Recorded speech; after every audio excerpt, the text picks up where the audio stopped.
ততক্ষণ পর্যন্ত তোমরা মুমিনরা হতে পারবে না যতক্ষণ পর্যন্ত কিনা নিজের জান নাম সম্পদ থেকে আমি রসুলকে বেশি ভালোবাসি। রসুলকে ভালোবাসা হবে কিভাবে? তার আদেশগুলো মানার মাধ্যমে। সারাদিন যদি আমরা বলি রসুলকে ভালোবাসি, রসুলকে ভালোবাসি, রসুলকে ভালোবাসি, রসুল যেই কাজে আসছে এই ইসলামকে প্রতিষ্ঠিত করার জন্য ওই কাজ আমরা বলে গেলাম, তাহলে কি রসুলকে ভালোবাসা হলো? ভালোবাসি তার কাজটা এটা আমরা বাস্তবায়ন করা লাগবে। তো এটাই তো রসুলের ভালোবাসা। তো রসুল বলে এই হলো রসুলের ভালোবাসা।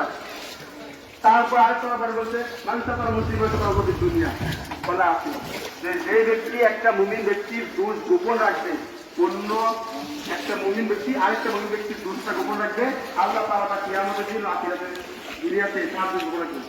কি আল্লাহ তার দোষ গোপন রাখে তো এই দোষকে পাওয়া দেবো তার কি বলবো কেমন ভাবে সেটা আমরা কি করি এমন ভাবে তদন্ত করে জানি পুলিশ এত কিছু জানে না।